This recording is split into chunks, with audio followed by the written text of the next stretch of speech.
This program contains dramatizations. Scenes are derived from original Dutch and English records. Set the mainsail! Cast off clothes and sheet home! The dawn of the 17th century. This could well be the long sought-after passage to the Orient. A race is on to find a northern trade route to Asia. Full mast on, sir! Ice! These were not cold-weather sailors. What do you expect when you sign up for an Arctic expedition? They're facing the most difficult psychological circumstances one could encounter. Explorer Henry Hudson's obsessive quest How dare you speak like this? leads to an unexpected discovery They had literally no idea where they were. Bloody savages! Get fire! that will change the course of history. The Conquest of the Northeast.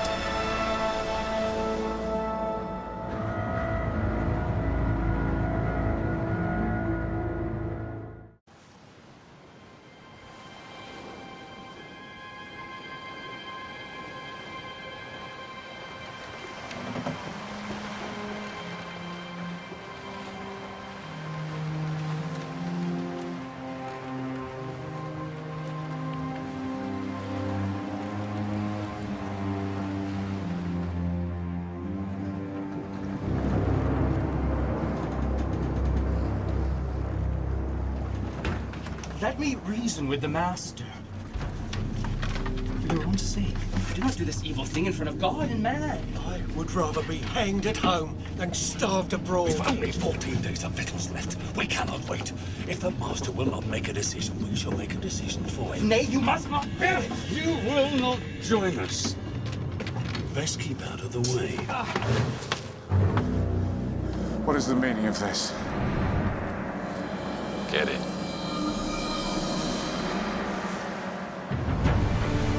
The story begins 5 years earlier in 1607 Shape up for a course north by west. with English explorer Henry Hudson and his quest to find a northern sea passage to Asia. It is a story that will inadvertently lead to the conquest of the American Northeast. For over a century, Spain and Portugal have claimed all the wealth of the southern hemisphere for their own. The Spaniards have grown rich off of Aztec and Inca gold and silver from Mexico and Peru, while Portugal controls the southern trade route past Africa to India and the rest of Asia, home of spices, silk, and other valued trade goods. It was at least a 2-year round-trip journey, enormously hazardous, very costly. But it was worth it because what they got most importantly were spices. And spices, of course, didn't mean simply things to add zest to your food. It was preservative, it was medicine, and they were enormously valuable. There are huge profits to be made. France, England, and the new Dutch Republic are eager for a share of the market. And as the countries of Northern Europe began to engage in the spice trade, they realized that the voyage around the southern tip of Africa and across the Indian Ocean exposed them to confrontation directly with the Spanish and the Portuguese along the route. And what some people thought was, well, couldn't we sail a northern route, go along the north part of the landmass of Eurasia, or else to sail west? People were unclear at that time whether North America was part of Asia or not. The question will consume explorer Henry Hudson until the day he dies. April 1607. Hudson is chosen by a large English merchant company to lead what will be the first of 4 epic voyages in search of a northern sea route to the Spice Islands of the East Indies. Hudson is a sea captain of some renown, well-educated and obsessed with exploration. He is married to a feisty and self-reliant woman named Catherine and has 3 sons. The middle son, John, probably 14 in 1607, is listed as crew on 3 of Hudson's 4 voyages. A month later, Hudson, his son John, and a crew of 10 set sail from London in an 80-foot wooden ship, the Hopewell. His course is due north, over the North Pole. Now, if you look at a globe and position yourself in England, there are three logical, to their way of thinking, ways to do it. One was to go northeast, up around Scandinavia, north of Russia. The other was to go straight west across the Atlantic Ocean and to find a channel that went through the North American landmass. The third, which seems the zaniest to us, was to go straight north over the top of the world. And that was, in fact, a prevailing theory at the time. It is believed that the constant presence of the sun at the poles would keep the Arctic Sea free of ice.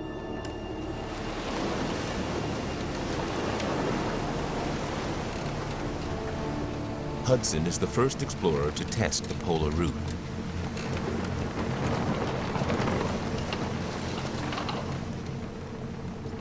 The 16th in the morning, above 80 degrees latitude. This morning we saw that we were compassed in with ice in abundance.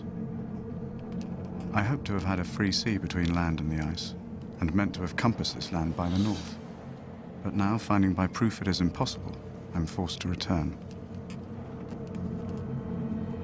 I can assure at present by this way there is no passage.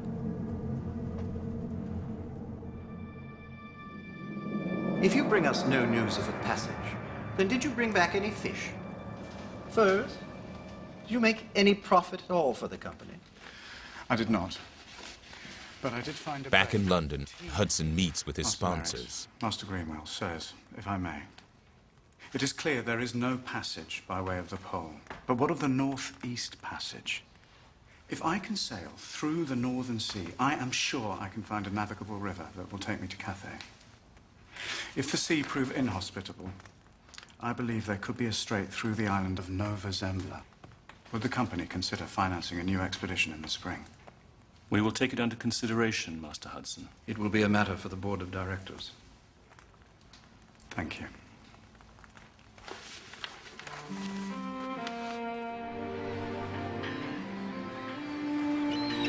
Spring, 1608. Master is on deck. Master Hudson, welcome aboard. Hudson is commissioned by the sponsors of his last trip to try a different route. This time to the northeast, and hopefully over Russia to the Orient. Hudson's first mate is a master seaman by the name of Robert Jewett, age 50. The man is educated and is skilled in celestial navigation. His first mate is a very critical role here. Without a good, competent first mate aboard the ship, it's very difficult for the captain to keep up with the load of responsibilities that have to be met. Have you belayed that brace yet? What are you waiting for? Do it! But although Jewett has valuable skills, he's also described as cynical and dangerous.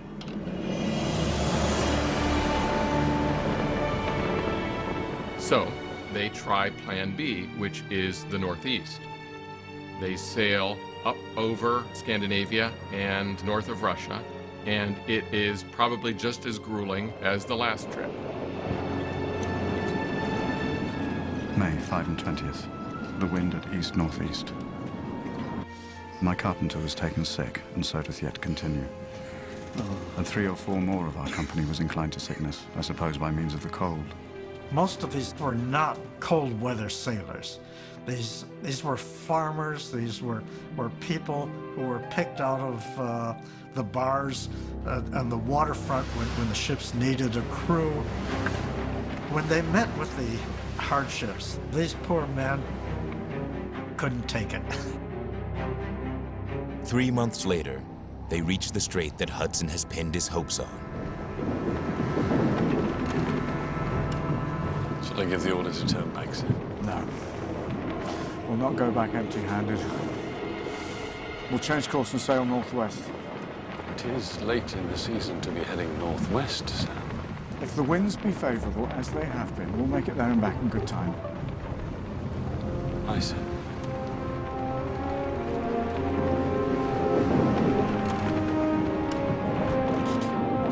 Shape up for a course north by west. Aye, sir. North by west.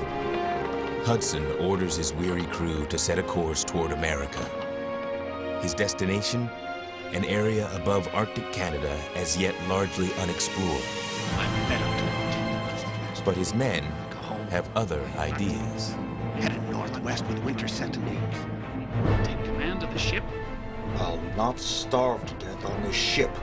The crew of the Hopewell is ready to take matters into their own hands.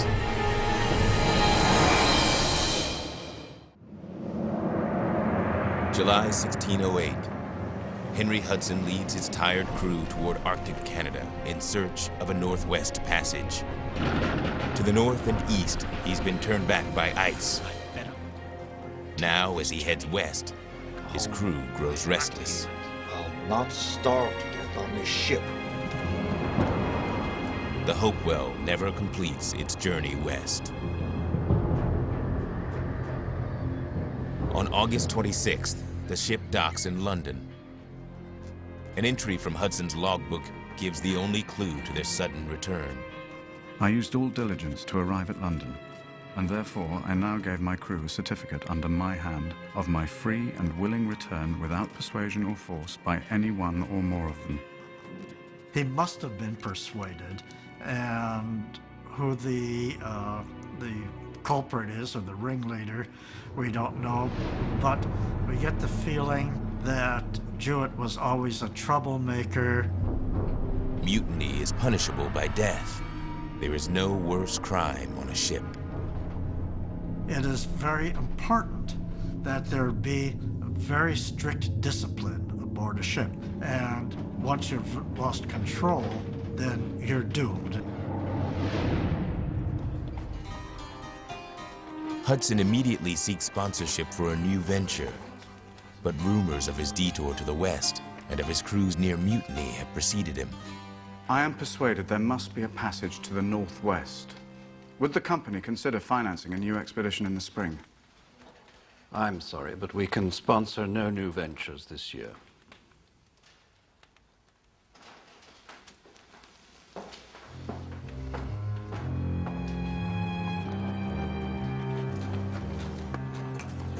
Henry, will you not eat? Henry? What is it? It's been weeks now. Can you not find another ship? Another company?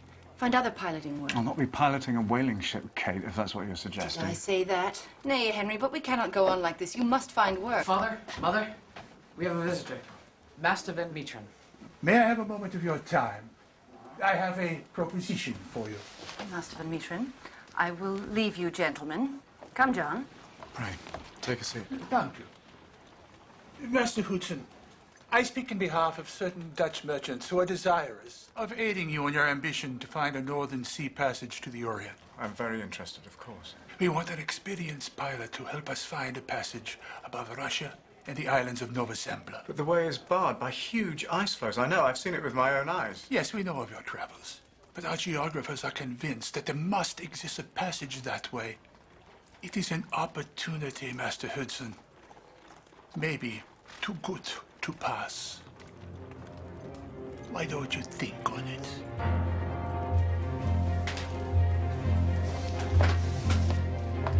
Hudson finally agrees to make the trip to Amsterdam. The Dutch Republic, ruled by Spain, has spent the last 30 years fighting for independence. Now, a truce has been signed, and the new nation is intent on commercial success. The Dutch, with their efficient methods of production, their efficient methods of management, just exploded onto the economic scene. The Dutch East India Company, with its fleet of 40 ships and some 5,000 sailors, is on its way to becoming the largest, richest, and most powerful company in the world. They now want to expand. If there is a northern route, they want to be the ones to find it because whoever else finds it is going to co-opt them. November 1608. Hudson meets with the company directors. Mein Herren directors, it is my firm conviction that the passage you seek lies to the northwest, not the northeast as you suppose.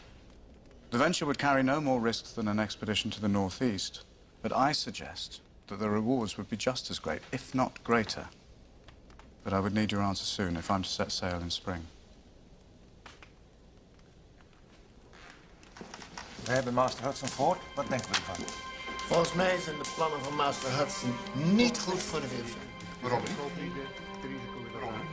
Unable to agree on which direction to explore, the company directors put off making any decision until their next meeting at the end of March. Hudson must wait 5 months to hear if he will get a ship and where he will be sent. But one country's hesitation creates an opportunity for another.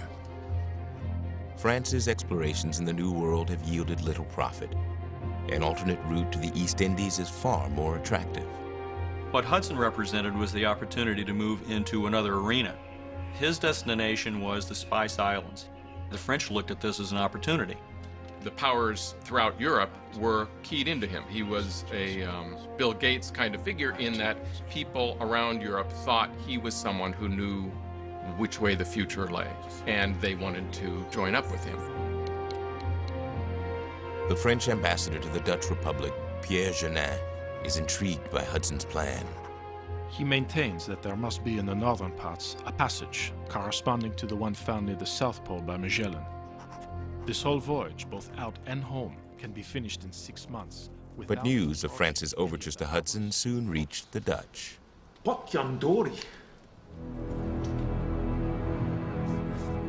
January 8th, 1609. The company directors summoned Hudson to an emergency meeting. Master Hudson, we have decided to sponsor your venture on one condition. You are to think only of discovering the route to the north of Nova Zembla. And the ship will be ready by the spring? By April, yeah. I accept the terms. He's doing it because he's got to be captain of a ship. Thank you, mine hand directors. You will not be disappointed.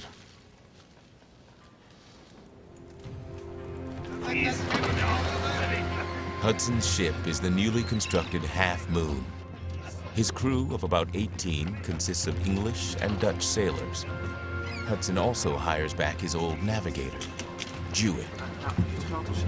If you're going to have a person aboard, better the devil you know than the devil you don't know. Get yourself down below and worm and parcel the ankle cable. Move it! Although Jewett is on board as a navigator, he is not hired as first mate. A Dutch East India Company representative will outrank him. Cast off your Bunsen crew! In spring, the Half Moon set sail from Amsterdam. It is the start of a journey that will earn Hudson the glory he hopes for, but in a way he would never expect.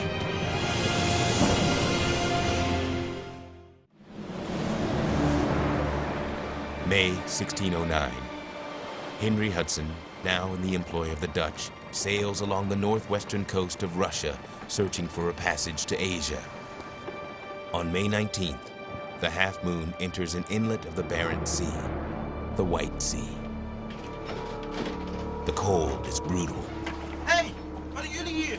En wij zijn verdomme aan het werk. Drop you three-legged! Out on deck at work! Shovel! Up, I say!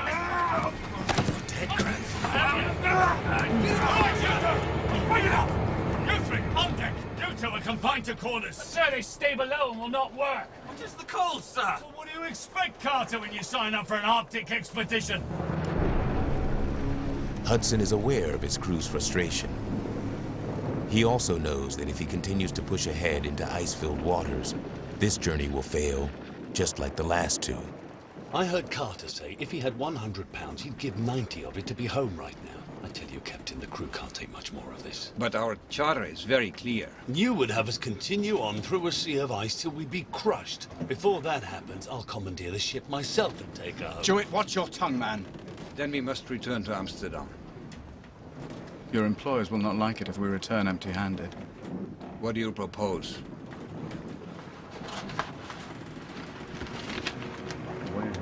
We're now focused on Plan C, really, which was the Northwest Passage. And there were two, there was sort of C1 and C2 in Henry Hudson's mind. One option was to go a northern route through Canada through what it is now called Hudson Strait. It is an area that has never been fully explored. But Hudson rightly suspects that the crew won't stand for another Arctic voyage. However, there was another plan, which was apparently put in Hudson's mind by his friend, John Smith. Americans know John Smith as a founder of the Jamestown colony, the Virginia colony. In the summer of 1608, John Smith sailed north of the English colony past the mouth of the Chesapeake Bay. In a letter to Hudson, he suggested that somewhere under 40 degrees latitude there was a sea that might lead into a Western Ocean. The way ahead does not look promising. Now we can either go home with nothing to show for our pains, or we continue our search elsewhere. I have two propositions. To sail northwest by Greenland and explore Davis's Straits. Go to the coast of America to the latitude of 40 degrees. There is a sea leading into the Western Ocean to the north of the English there. Now this could well be the long sought-after passage to the Orient. Southwest of Virginia it is. Yes. Master Stewart, plot a new course. Aye, sir.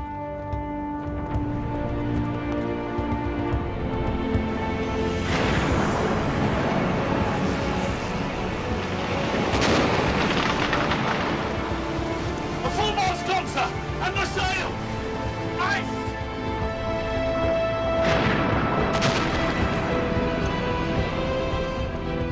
With one mast down, Hudson is forced to head for what is now New England for repairs.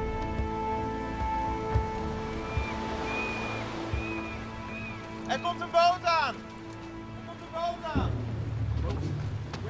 Boat? A boat, look, we're savages! The natives are members of the Micmac tribe, part of the Wabanaki Confederacy. They are familiar with Europeans. The Micmacs have been interacting with French fur traders in Canada since the early 1500s. They expect that he has copper kettles on board. They expect that he has steel knives, iron knives, hatchets. They expect that he has cloth on board. And they know that he is interested in furs. They want to trade. Let them come up alongside. Hudson and his men are as anxious to make a profit as the Micmacs. There is no reason for hostility. We dare not trust them.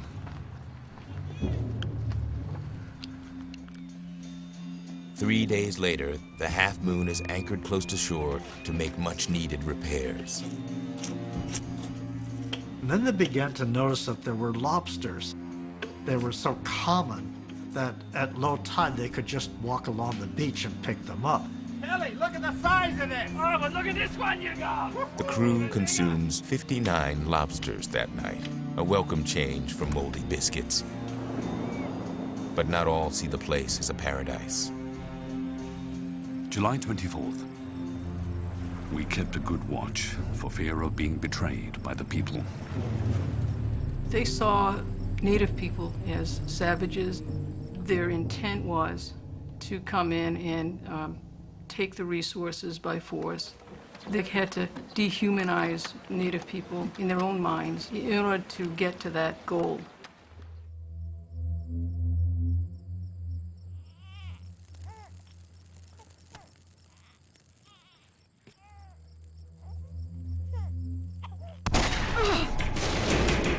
We drew the savages from their houses and robbed them, as they would have done to us.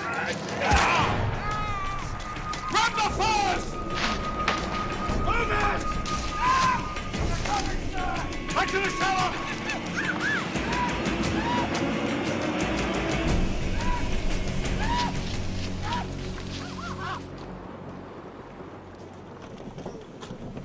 Captain, the savages are attacking. Mr. Coleman, all hands on deck. Weigh anchor, set sail. All hands on deck! Weigh anchor! Set sail! The Half Moon leaves the Maine coast heading south toward the Virginia colony to begin its search for a strait leading into the Pacific Ocean. On August 27th, after battling a succession of gales, the ship enters the Chesapeake Bay. But the sea that seemed so promising is dangerously shallow. Hudson continues north. Shape up for a course north by west. The next day, they reach what is now Delaware Bay. They are the first Europeans to enter it. Mr. Jewett, sounding. It's too shallow, sir. It's only 2 fathoms. Bring the ship about. We'll continue northward. Aye, sir.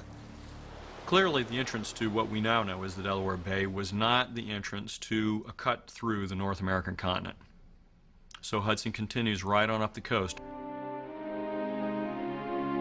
September 3rd, the Half Moon arrives at the entrance of what will later be called the Hudson River. So they round Sandy Hook and they enter this magnificent Colosseum-like harbor. And as far as Hudson hopes, the passage that will lead to Asia. A broad river with no end in sight. But where does it lead?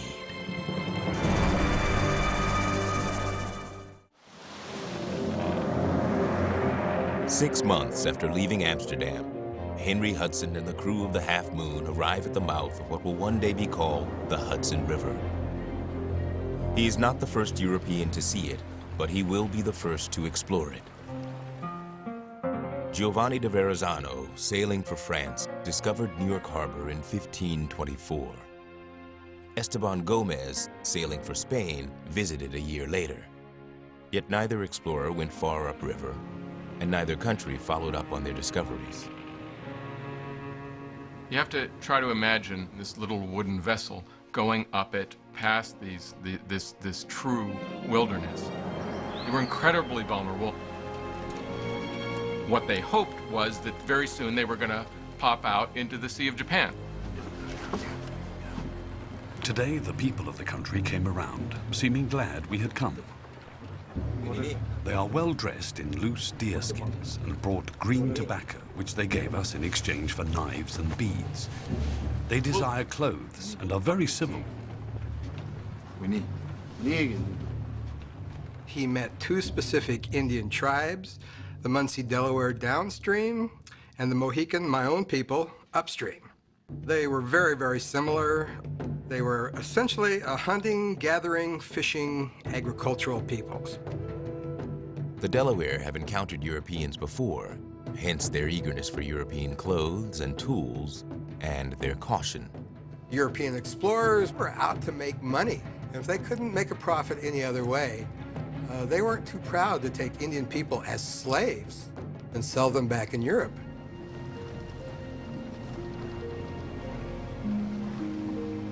It was fair weather in the morning, and our master sent John Coleman with others over to the northern side to sound the river. The Hudson had a lot of promise. For one thing, it's a tidal river, which means that it's salt water for much of its course. They described it as a mile wide and deep. 20 fathoms, and in a good anchorage.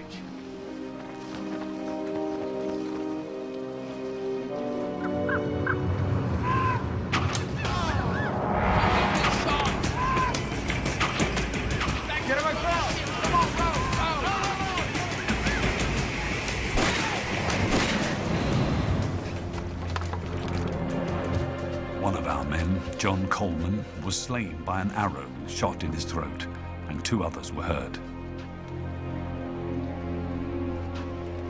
God have mercy on his soul. From here on, we shall keep steady watch. Cover him up.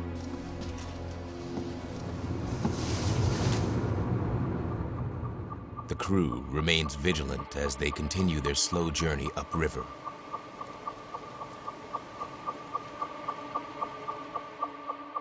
It isn't until the Half Moon leaves Delaware Indian Territory that they begin to relax.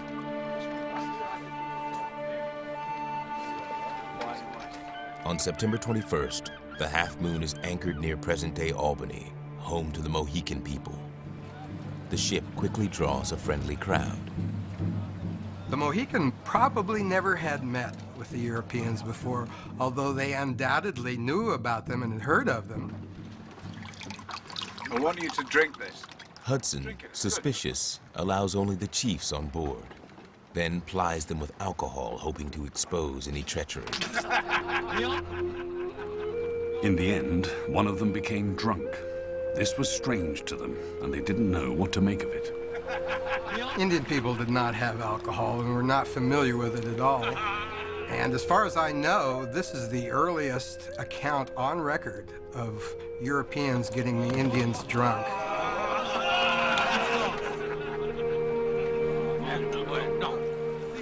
Hudson persuades the others to leave their sleeping companion behind. Even with us.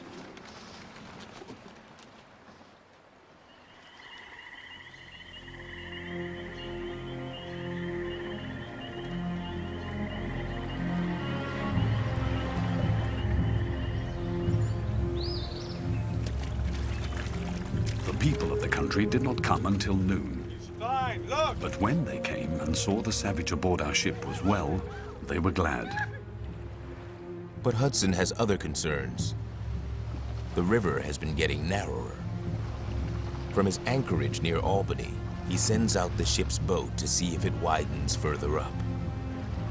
Report sounding. 1 fathom, sir. Master Hudson, we can't go any further. The risk is too great for the ship. We've been grounded twice already. You're right. Let's weigh anchor and head home. Weigh anchor. 150 miles from the mouth of the river, Hudson is forced to admit defeat. The Half Moon has spent the week making its way south toward the Atlantic Ocean. Near present-day Peekskill, Hudson is back in Delaware Indian Territory.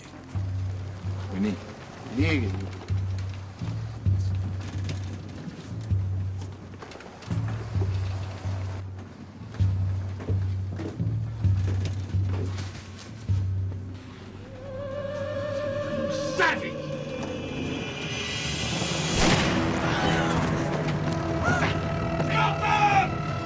Leaving! Bloody savages!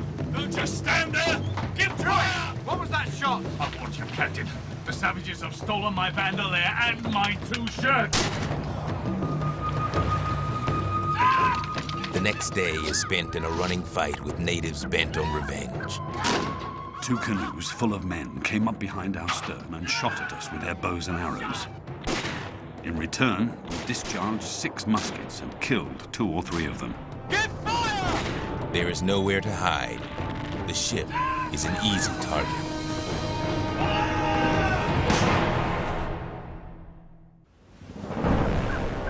On Hudson's return journey downriver, the Half Moon is ambushed by hostile natives. But the Indians' bows and arrows prove no match for the ship's cannons. On October 3rd, the Half Moon and its crew safely reached the Atlantic Ocean. Now Hudson is faced with a choice: to winter in the New World and keep searching for a passage to Asia the following spring, or return to Amsterdam and face defeat. We should be overwintering in Newfoundland. We haven't enough provisions to last us the winter. I vote we go home to England now, sir. Leave the Dutchmen here. England, yes, but Amsterdam, not. Not yet. We must find something first. The next day, the Half Moon sets a course for England. If Hudson can avoid Amsterdam and spend the winter at home, he will be able to sail to America in the spring. Clearly going back, his mind is already on the last hope, and that is this northwest passage that would be above Labrador. A month later, Hudson lands in Dartmouth, England. 1,500 florins should be laid out for an additional supply of provisions. Here, he writes a letter to the Dutch East India Company asking for money to refit the ship for a new expedition. The letter sent, Hudson settles in for the winter on board ship with orders to his crew to keep quiet. Tell me, what's this out? Despite his orders, Hudson's crew boasts about New World discoveries. Rumors quickly spread, all the way to the King of England. Master Hudson, we have visitors.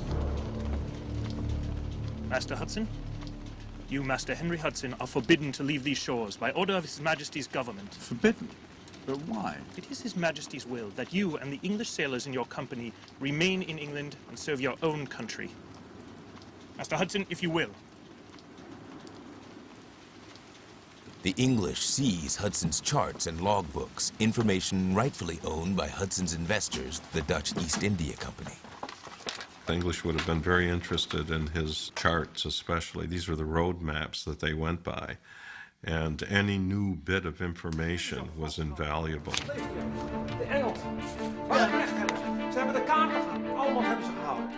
Unwilling to confront the English government directly, the Dutch make moves to regain their charts through espionage. Een overeenkomst is een overeenkomst. January 1610, Hudson is back in London under house arrest.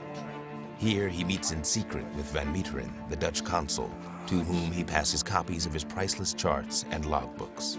Van Meteren then publishes an account of Hudson's findings, and he does this as a way of signaling to the world, we, the Dutch, have found this land and we are laying claim to it.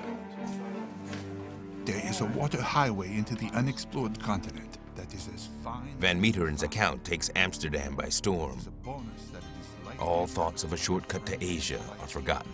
And there are many skins and peltries, martens, foxes, and many other commodities. The possibility of a lucrative fur trade galvanizes the Dutch. From here on, they will shift their trading activities to the New World. America will become not just an obstacle on the road to Asia, but a destination in its own right. Hudson, the one obviously who brought that about and made it happen, never took his eyes off of his holy grail, which was finding the Northern Passage to Europe. And he went right back to work, and in fact what he did was he convinced 3 young, wealthy aristocrats to fund his next voyage. April 1610. Come on, step lively now. Hudson's new ship, the Discovery, is the largest ship he has commanded to date. That's up. This time, for the first time, he is given not only permission, but the ship and the directive to go where he wants to go, the Northwest Passage. Step lively. He hires 22 crew members, including his son John, Stall those closer together. Robert Jewett as first mate, and a new protege, Henry Green. What are you looking at, old man? Don't you old man me. You'll keep your nose out of my business if you know what's good for you. I said closer together! April 22nd, the Discovery sets sail. All the other options have been exhausted. The last remaining hope for the vaunted alternate route to the Spice Islands is the voyage above Labrador. Nearly 5 months later, after a long and arduous voyage, the Discovery enters what we now know as Hudson Bay. This is as wide and clear a sea as I have ever seen. This is it, without a doubt. This is the passage! An extra ration of beer all round! There is all indication that they have found the Northwest Passage. The strength of the flow of the tide, the fact that there is no land on the horizon whatsoever. But Hudson does not immediately turn around and go back to England to announce his discovery, nor does he continue sailing west to prove the passage. Instead, he sails south. By September, the crew's excitement has turned to concern. Hudson, without explanation, has led them 610 miles into the southernmost tip of the bay, James Bay. If he's looking for a shortcut home, he has failed. And with the onset of winter, they are now facing disaster. Already you can see indicators in the log that this is a man who is in a different state of mind than he had been in previous voyages. Father? Father? Father, will we be home by Candlemas? No, lad. We'll be in Java by Candlemas. In Java? We're more likely to starve to death in this barren place rather than see Java by Candlemas. Men! The captain's gone mad. Stark raving mad. Unless we turn this boat about, we'll none of us see England again. Silence, man! How dare you speak like this? I'll speak as I see fit if it will save us. Green! King, hold him! Mutiny is a hanging offence, and I will not have mutiny on this ship!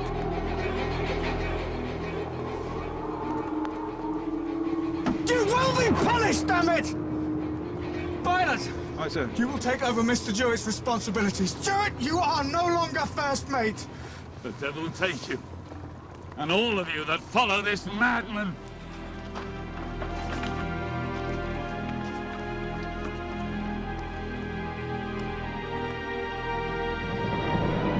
By the end of October 1610, the Discovery is grounded on the ice in James Bay. 6 months pass. They're locked up on this ship, stuck in this pack ice. Over the course of a winter, they're facing the most difficult psychological circumstances one could encounter. By spring of the following year, the ice begins to break up.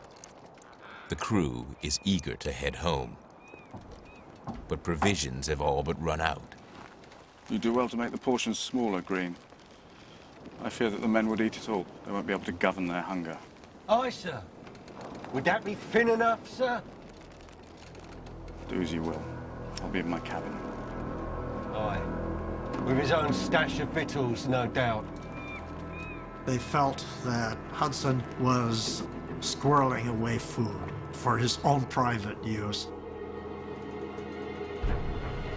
June 22nd, 1611. Mutiny. What is the meaning of this? You will find out soon enough. Get in. Move it. You're going in with the master too. We don't have victuals for the sick and the weak. Druid will overthrow you all! No, 'tis the villainy of Henry Green. Cast them off!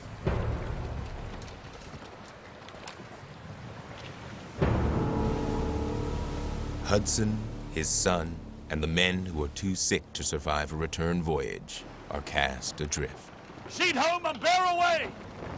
He's not going to make it all the way back across the Atlantic in that little shallop. He's aware that he's doomed. He had failed in his lifelong quest. So it must have been an end of just pure emotional misery. Of the mutineers, few make it back alive. Green is killed by Eskimos on a foraging trip. Jewett starves to death. The Discovery reaches the coast of Ireland on September 6th. The survivors announce that they have found the Northwest Passage to the Orient. Their lives are spared. England has a few months of high hopes. But a new expedition in 1612 exposes the truth. Hudson found a great bay, but he did not find a passage to the Orient. You couldn't call it a failure, really, because what he did was to prove by negation what couldn't be done. He was one of these people on whom the world pivots as it moved from the era of the Renaissance really to the modern world, and as the Europeans shifted their focus onto America. Hudson's exploration of the river that would be named after him opens the door to the Dutch conquest of the Northeast and to the colony of New Netherland. In 1624, the town of New Amsterdam is founded in what is now New York City. In 1664, the English came in and took over, and as far as American history has always been concerned, that was really the beginning of the history of the region. In fact, the Dutch system stayed in place. New York City's charter still is the Charter of New Amsterdam, 1653. For the native inhabitants, Hudson's voyage brings the beginning of the end. Within a few years of his 1609 voyage, 90% of native peoples on the river died of epidemic disease, which they apparently got from Hudson or from a subsequent trading vessel. We still exist today, but at the time, we were just swept aside from history. The American Northeast. It would be forever changed by Hudson's explorations. Yet he died unaware of the new world he helped create.